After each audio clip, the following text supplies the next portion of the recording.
Hello guys, welcome back to my YouTube channel. അപ്പം ഞാൻ ഇങ്ങനെ വെറുതെ വൈകുന്നേരം ഇരിക്കുകയായിരുന്നു കേട്ടോ. അപ്പോൾ മമ്മി മീൻകറി ഉണ്ടാക്കണമെന്ന് പറഞ്ഞു.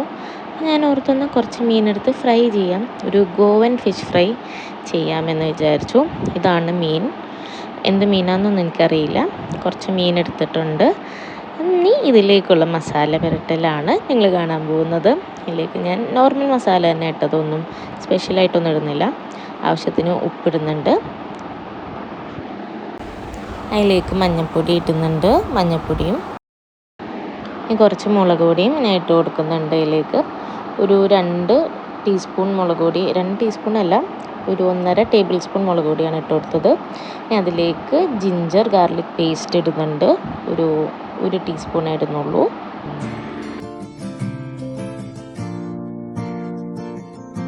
ഇനി ഇതെല്ലാം കൂടെ നമുക്ക് നല്ലോണം മിക്സ് ചെയ്തെടുക്കാം. ഞാൻ ആദ്യം വെളുത്തുള്ളി ഇട്ടു, പിന്നെയാണ് ഇഞ്ചി ഇട്ടത്. രണ്ടും രണ്ടായിട്ടാണ് പേസ്റ്റ് ഇട്ടത്. എന്നിട്ട് ഇതെല്ലാം കൂടെ മിക്സ് ചെയ്തെടുക്കുന്നുണ്ട്. ഈ വീഡിയോ എടുത്ത് വെച്ചിട്ട് കുറച്ചായിട്ടോ. ഈ വീഡിയോ എടുത്തെല്ലാം കഴിഞ്ഞ് ഒരു 2-3 ദിവസം കഴിഞ്ഞപ്പോഴേക്കും എനിക്ക് ഡെങ്കു വന്ന് ഞാൻ ഹോസ്പിറ്റലൈസ്ഡായി. അപ്പോൾ അങ്ങനെ ആകെ മൊത്തം ബഹളമൊക്കെ ആയിരുന്നു. ഇപ്പോഴാണ് എനിക്ക് ഈ വീഡിയോ ഒന്ന് എഡിറ്റ് ചെയ്ത് ഇടാനൊക്കെ ഉള്ള നേരം കിട്ടുന്നത്. പിന്നെ ഈ വീഡിയോ നിങ്ങൾ കാണുന്നുണ്ടെങ്കിൽ അത് ഈ ഫിഷ് ഫ്രൈ ഒരു ഹിറ്റ് ആയതുകൊണ്ട് മാത്രമാണ്. ഇതെടുത്തപ്പോഴേ ഓർത്തിരുന്നു ടേസ്റ്റ് കൊള്ളൂല്ലെങ്കിൽ ഈ വീഡിയോ ഇടൂലാന്ന്. പക്ഷേ ടേസ്റ്റ് അടിപൊളി ആയതുകൊണ്ടാണ് നിങ്ങളിന്ന് ഈ വീഡിയോ കാണുന്നത്. ഗോവൻ ഫിഷ് ഫ്രൈ എന്ന് ഇതിന് പറയാൻ കാരണം, ഇതിൽ നമ്മൾ യൂസ് ചെയ്യുന്ന ഒരേ ഒരു ഇൻഗ്രീഡിയൻറ്റ് കൊണ്ടാണ്. അല്ലാണ്ട് മസാല എല്ലാം നോർമലാണ്. ആ ഒരു ഇൻഗ്രീഡിയൻ്റാണ് നിങ്ങൾ ഇപ്പോൾ ഈ കാണാൻ പോകുന്നത്. ഇപ്പോൾ റവയാണ് ആ ഇൻഗ്രീഡിയൻറ്റ്. നമ്മൾ ആവശ്യത്തിന് റവ എടുക്കുന്നുണ്ട്. ഈ റവയിൽ മുക്കിയാണ് നമ്മളിത് ഫ്രൈ ചെയ്തെടുക്കുന്നത്. റവയിലൊന്ന് കോട്ട് ചെയ്തിട്ട് നമ്മളിത് ഈ ഫിഷ് ഫ്രൈ ചെയ്തെടുക്കും. അപ്പോൾ ഞാൻ ഫിഷ് എല്ലാം പുരട്ടി അവിടെ കുറച്ച് നേരത്തേക്ക് വെക്കുന്നുണ്ട്. റവയിൽ ഞാൻ ആവശ്യത്തിന് ഉപ്പ് ഇടുന്നുണ്ട്. ഉപ്പിട്ടിട്ട് ജസ്റ്റ് ഒന്ന് ഞാൻ മിക്സ് ചെയ്ത് കൊടുക്കുന്നുണ്ട്. ഫിഷ് അപ്പോൾ അവിടെ മാരിനേറ്റ് ചെയ്ത് നമ്മൾ കുറച്ച് നേരത്തേക്ക് വെച്ചിട്ടുണ്ട്. കാരണം മമ്മി അപ്പുറത്ത് മീൻകറി വയ്ക്കായിരുന്നു. ആ മീൻകറി റെഡിയായി കഴിഞ്ഞ് മതിയല്ലോ നമുക്ക് ഫിഷ് ഫ്രൈ. അപ്പോഴാണ് ചോറ് ഉണ്ണുള്ളൂ. അപ്പോൾ അതുവരെയും ഫിഷ് പുരട്ടി അവിടെ വെച്ചു. റവ ഉപ്പിട്ട് മിക്സ് ചെയ്ത് അങ്ങോട്ട് മാറ്റി വെച്ചിട്ടുണ്ട്. എന്നിട്ട് ഞാൻ അപ്പുറത്ത് വരുന്നു. അപ്പോൾ ഞാൻ മീൻ പുരട്ടി വെച്ചിട്ടുണ്ട്. ഇനി മമ്മി മീൻകറി ഉണ്ടാക്കുന്നുണ്ട്. അപ്പോൾ മീൻകറി തിളയ്ക്കുമ്പോഴേക്കും ഞാൻ പോയി ഇത് പൊരിക്കും. ഇടയ്ക്ക് ഇങ്ങോട്ട് നോക്കുക, അങ്ങോട്ട് നോക്കുക, അങ്ങോട്ട് നോക്കുക. അപ്പോൾ മീൻകറി തിളയ്ക്കുമ്പോഴേക്കും അത് പോയി ബാക്കി നമുക്ക് കാണാം. ഓക്കെ, പച്ചക്കറി എടുത്ത് അടാ. ആൻഡ് വൺ മോർ തിങ്, അത് പുരട്ടിയ കൈ കൊണ്ട്, അതായത് മീനിൻ്റെ മസാല പുരട്ടിയ കൈ കൊണ്ട് മുഖത്ത് തൊടാൻ പാടില്ല, മുഖം പൊള്ളും. ഓക്കെ. അപ്പോൾ മമ്മി നിസ്കരിക്കാൻ വേണ്ടി പോയപ്പോൾ എന്നോട് മീൻകറി ജസ്റ്റ് നോക്കിയേക്കാൻ പറഞ്ഞിട്ടുണ്ടായിരുന്നു. അപ്പോൾ ഞാൻ മീൻകറി നോക്കുന്നതാണ് ഈ കാണുന്നത്. എനിക്ക് ഇളക്കാൻ വലിയ കാര്യമായിട്ട് അറിഞ്ഞൂടാ. ഞാൻ എപ്പോൾ മീൻകറി ഇളക്കിയാലും ഉമ്മച്ചി എന്നോട് ഉടക്കല്ലേ ഉടക്കല്ലേ എന്ന് പറയും. അപ്പം ഞാൻ ഉപ്പും മുളകൊക്കെ ഉണ്ടോയെന്ന് നോക്കുമായിരുന്നു. കൈ നൈസായിട്ട് പൊള്ളി. നാക്കിലേക്ക് വെച്ചപ്പോൾ നാക്കും പൊള്ളി. എന്തോ കുറവ് എനിക്ക് തോന്നി.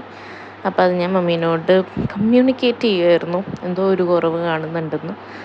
അപ്പോൾ കുറവെന്താണെന്ന് നോക്കിയിട്ട് മമ്മി അത് പരിഹരിച്ചോളും. കാരണം ഞാൻ കുറവ് നോക്കാൻ നിന്ന് അത് കൂടുതലായി പോകും. അതുകൊണ്ട് ഞാൻ അതവിടെ ഓഫ് ചെയ്ത് വെച്ചിട്ട് നമ്മുടെ ഫിഷ് ഫ്രൈയിലേക്ക് കിടക്കുകയാണ്. അപ്പോൾ എണ്ണ കുറച്ച് അവിടെ എടുത്ത് വെച്ചിട്ടുണ്ടായിരുന്നു മമ്മി. അപ്പോൾ വെളിച്ചെണ്ണയാണ്. അതെടുത്ത് ഞാനൊരു ഫ്രൈങ് പാനിലേക്ക് ഒഴിച്ചു. എന്നിട്ട് ആവശ്യത്തിന് ഇനി എണ്ണ വേണമെങ്കിൽ ഒഴിക്കാനായിട്ട് വെളിച്ചെണ്ണ അവിടെ കൊണ്ടുവന്ന് ഞാൻ വെക്കുകയും കൂടെ ചെയ്തു. അപ്പോൾ കുറച്ചും കൂടെ വെളിച്ചെണ്ണ വേണമെന്ന് എനിക്ക് തോന്നി. അങ്ങനെ ഞാൻ ആവശ്യത്തിനുള്ള വെളിച്ചെണ്ണ ഒഴിച്ചു കൊടുക്കുന്നുണ്ട്. എന്നിട്ട് ഫിഷ് എടുത്തിട്ട് നമ്മൾ ആ റവയിൽ ജസ്റ്റ് ഒന്ന് മുക്കി ഒന്ന് കോട്ട് ചെയ്യും. എന്നിട്ടാണ് ഇതാ വെളിച്ചെണ്ണയിലേക്ക് ഇട്ട് വറുത്തെടുക്കുന്നത്. അപ്പോൾ ശരിക്കുമുള്ള ഗോവൻ ഫിഷ് ഫ്രൈയുടെ മസാല ഇതാണോ എന്ന് എനിക്കറിയില്ല. നമ്മൾ നോർമലി ഫിഷ് ഫ്രൈ ഉണ്ടാക്കുമ്പോൾ യൂസ് ചെയ്യുന്ന മസാലയാണ് ഞാൻ ഇതിനു വേണ്ടി എടുത്തത്. അപ്പോൾ ഇതാ റവയിൽ കോട്ട് ചെയ്ത ഫിഷ് നമ്മൾ ഓരോന്നായിട്ട് ഫ്രൈ ചെയ്തെടുക്കുകയാണ്.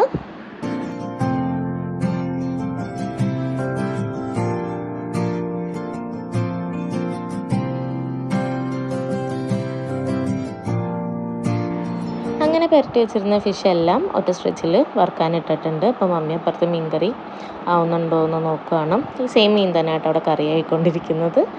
ഇത് റെഡി ആയിട്ട് വേണം നമുക്ക് രാത്രി ചോറുണ്ണാൻ. എനിക്ക് ചോറിന് അത്യാവശ്യം ഒരു ഒഴിച്ചു കൂട്ടാനൊരു കറിയും ഒരു തോരനും ഒരു ഫ്രൈയും കൂടെ ഉണ്ടെങ്കിൽ എനിക്കിഷ്ടമാണ്. എന്തെങ്കിലും ഒരു കറി വെച്ച് ചോറ് തിന്നാൻ ഇച്ചിരി പാടാണ് എനിക്ക്. കറി വേണം, ചോറ് തിന്നെങ്കിൽ കറി വേണം എനിക്ക്. അപ്പോൾ നമ്മുടെ ഫിഷ് ഫ്രൈ അവിടെ റെഡി ആയിക്കൊണ്ടിരിക്കുകയാണ്.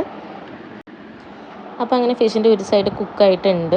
അപ്പോൾ ഞാൻ മറിച്ചിടലാണ് ഈ കാണുന്നത്. ഞാൻ എപ്പോൾ മീൻ മറിച്ചാൽ ഫ്രൈ ചെയ്യുന്നത് മറിക്കുകയാണെങ്കിൽ അത് പൊടിഞ്ഞു പോകൽ സ്വാഭാവികമാണ്, അല്ലെങ്കിൽ കരിഞ്ഞു പോലും. ഞാൻ എന്ത് ഫ്രൈ ചെയ്താലും കരിഞ്ഞും പോവും. അപ്പോൾ ഇതൊക്കെ സ്വാഭാവികമായിട്ടുള്ള കാര്യങ്ങളാണ്. അപ്പോൾ ഞാൻ മറിക്കാൻ നോക്കിയപ്പോഴേക്കും അതായിട്ടില്ലെന്ന് എനിക്ക് മനസ്സിലായി. ഞാൻ അവിടെ തന്നെ വെച്ചു. എന്നിട്ട് കുറച്ച് നേരം കഴിഞ്ഞ് ഞാൻ വീണ്ടും വന്നു ഇത് മറിക്കാനായിട്ട്. ഇനി ഇതെല്ലാം നമുക്ക് മീൻ ഓരോന്നായിട്ട് മറിച്ചിടാം. ഒരു സൈഡ് അത്യാവശ്യം വേണ്ട രീതിയിൽ കുക്കായിട്ടുണ്ട്. നമ്മൾ നോർമലി ഫ്രൈ ചെയ്യുന്ന പോലെ തന്നെയാണ് ബാക്കി പ്രൊസീജിയർ എല്ലാം. വേറെ പ്രത്യേകിച്ചൊന്നുമില്ല. റവ കരിഞ്ഞു പോവാതെ നോക്കുക, കാരണം റവയ്ക്ക് കരിയാനുള്ള ടെൻഡൻസി കൂടുതലാണ്.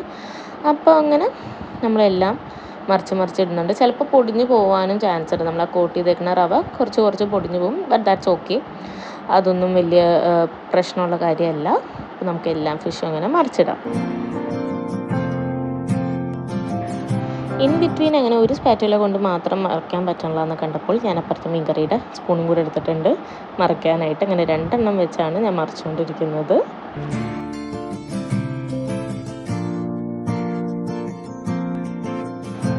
അങ്ങനെ എല്ലാ ഫിഷും മറിച്ചിട്ടിട്ടുണ്ട്. ഇനി അപ്പുറത്തെ സൈഡും കൂടെ കുക്കാവുന്നത് വരെ നമുക്ക് വെയിറ്റ് ചെയ്യാം. അപ്പം അതിൻ്റെ ഇടയിൽ ഞാൻ കുറച്ച് വേപ്പിലയും കൂടെ ഇട്ട് കൊടുത്തിട്ടുണ്ട് ഒരു രസത്തിന്. വേപ്പില ആക്ച്വലി മമ്മി മീൻ കറിയിലിടാൻ വേണ്ടി വെച്ചിരുന്നത്. അപ്പം ഞാൻ കുറച്ചെടുത്ത് ഫിഷ് ഫ്രൈയിലേക്ക് ഇട്ടു. അപ്പോൾ അങ്ങനെ നമ്മുടെ ഫിഷ് എല്ലാം കുക്കായിട്ടുണ്ട്. അപ്പോൾ ജസ്റ്റ് ഒന്ന് കരിയാൻ തുടങ്ങി ഞാൻ എടുക്കാൻ നേരത്ത്. അപ്പോൾ ആദ്യം കരിഞ്ഞ് വരുന്നതൊക്കെ ഞാൻ പെട്ടെന്ന് എടുക്കുന്നുണ്ട്. എന്നാലും ഞാൻ ഓർക്കുന്നില്ല ഗ്യാസ് ഓഫ് ചെയ്താൽ മതിയായിരുന്നു. ആ ഒരു ചിന്ത പോയില്ല. പിന്നെ പെട്ടെന്ന് അങ്ങനെ ഞാൻ എല്ലാ ഫിഷും പ്ലേറ്റിലേക്ക് ഇടാണ്. ഞാൻ ഈ കാണിക്കുന്നത് ഒരു ആവശ്യമില്ലാത്ത പരിപാടിയായിരുന്നു. ഒരു തണ്ടോടുകൂടിയുള്ള വേപ്പില ആ എണ്ണയിൽ അങ്ങോട്ട് മുക്കി അത് പൊട്ടിത്തെറിച്ച് എൻ്റെ കയ്യിലൊക്കെ തെറിച്ചായിരുന്നു. അങ്ങനെ നമ്മൾ കുക്ക് ചെയ്ത പാനൊക്കെ എടുത്ത് അങ്ങോട്ട് മാറ്റി. കാരണം നമുക്ക് ഫിഷ് കാണിക്കണ്ടേ. ഇതാണ് നമ്മുടെ Goan fish fry. Goan fish ഫ്രൈയോ റവയിൽ മുക്കി പൊരിച്ച ഫിഷോ എന്ത് വേണമെങ്കിലും പറയാം. അപ്പോൾ നല്ല ടേസ്റ്റാണ്. കാണുന്നത് പോലെയല്ല, ഇച്ചിരി ഭംഗി കുറവുണ്ടെങ്കിലും ടേസ്റ്റിന് ഒരു കുറവുണ്ടായിരുന്നില്ല. ഞാൻ ആ ഫിഷ് എടുത്തിട്ട എണ്ണ സൈഡിലുണ്ടായിരുന്നു, അതിലെൻ്റെ കൈ ജസ്റ്റ് ഒന്ന് പൊള്ളി, കുഴപ്പമില്ല. ഇതാണ് നമ്മുടെ ഫിഷ് ഫ്രൈ. ഞാനപ്പോൾ ഒന്ന് ടേസ്റ്റ് ചെയ്ത് നോക്കുന്നുണ്ട്. ചൂടില്ലാത്തൊരു പീസ് എടുത്ത് ഞാൻ ടേസ്റ്റ് ചെയ്ത് നോക്കാൻ പോവുകയാണ്.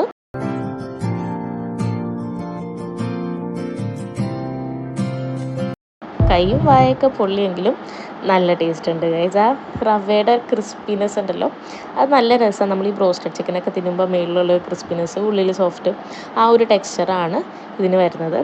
അപ്പോൾ മമ്മി എന്നെ വേറൊരു പണി ഏൽപ്പിച്ചിട്ടുണ്ടായിരുന്നു, നമ്മുടെ മീൻ കറിയിലേക്ക് താളിച്ചൊഴിക്കാൻ വേണ്ടിയിട്ട്.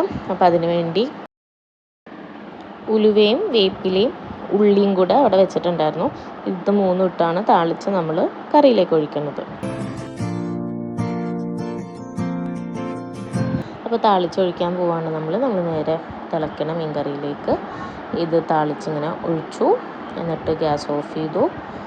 പിന്നെ മീൻ കറിയും അങ്ങനെ റെഡിയായി, നമ്മുടെ ഫിഷ് ഫ്രൈയും റെഡിയായി.